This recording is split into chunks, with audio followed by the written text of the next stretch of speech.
कांग्रेस की भारत जोड़ो यात्रा के बाद कल से यूपी जोड़ो यात्रा की शुरुआत सहारनपुर से हो रही है। मां शाकुंभरी से इसकी शुरुआत होगी और इस पर बातचीत करने के लिए हमारे साथ कांग्रेस यूपी के media head CP Rai ji हैं। सीपी राय जी, किस तरह शुरुआत होगी यात्रा की और क्या कहेंगे इसके बारे में, क्या तैयारियां की गई है अभी तक? यात्रा की शुरुआत तो औपचारिक रूप से बनारस से कर दिया था अध्यक्ष जी ने।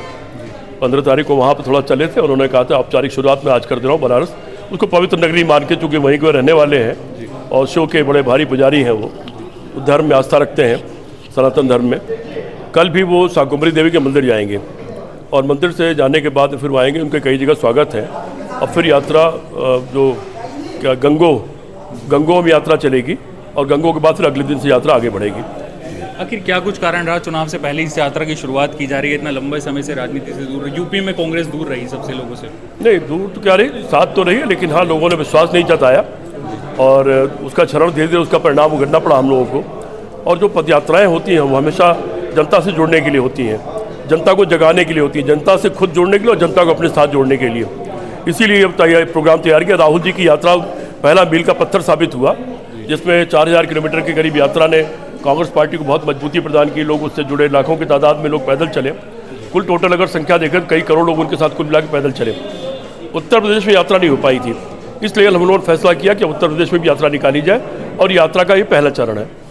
22 का विधानसभा चुनाव हो, 23 का निकाय चुनाव निकल गया, कांग्रेस कहीं अच्छा प्रदर्शन करते हुए दिखाई नहीं दी यूपी में।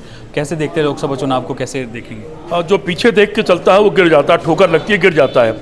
पीछे देखना कोई बुद्धिमानी काम नहीं है, पीछे से सिर्फ सबक लेना चाहिए, आगे देखना चाहिए और आगे भी दूर देखना चाहिए। अब कांग्रेस आगे देख रही है और दूर देख करके चल रही है, उसका लक्ष्य आगे जाना है। अभी तक क्या कुछ सबक मिला? 2 चुनाव निकल गए, बहुत बुरा प्रदर्शन रहा है। वो हमने समझ लिया है, हमने समझ लिया कि हमारी क्या कमजोरी आ रही है, उनको हम दूर कर रहे हैं। यूपी में कांग्रेस की बात करें तो सबसे बड़ा चेहरा प्रियंका गांधी है उत्तर प्रदेश में। वो पूरे निकाय चुनाव में, पूरे विधानसभा चुनाव में सिर्फ चुनाव के समय नजर आई। अब प्रियंका गांधी उत्तर प्रदेश के नेता नहीं है, तो कांग्रेस पार्टी के देश के नेता है। आपने उनको कर्नाटक में देखा, तेलंगाना में देखा, मध्य प्रदेश और छत्तीसगढ़ में देखा। पूरे देश में उनकी बहुत डिमांड रहती है और उनकी बहुत ज़्यादा सभाएं रहती है, उसमें व्यस्त थी वो। लोगों का कहना है सिर्फ चुनाव में ही नजर आती है यूपी में। नहीं, चुनाव में नजर नहीं आती है वो। जब उनकी डिमांड होती है, मैंने कहा पूरे देश से डिमांड होती है, जब डिमांड होती है तब वो आती है। तो कल यूपी जोड़ो यात्रा की शुरुआत सहारनपुर से हो रही है, उसके बाद क्या क्या रूटीन रहेगा और कब तक समाप्ति है? ये करीब 12 जून के आसपास, 12 जनवरी के आसपास खत्म करने का इरादा हम लोगों का है। कुल 11 जिले इसमें बीच में पड़ रहे हैं, लखनऊ में खत्म हो गई है और ये लगातार चलती रहेगी। उसके बाद फिर अगला चरण घोषित होगा। फिर यूपी जोड़ो यात्रा की पूरी जानकारी हमें सीपी राय जी ने दी और समय देने के लिए सर धन्यवाद। अगर आपको ये वीडियो पसंद आया तो लाइक किए और आगे शेयर किए। धन्यवाद।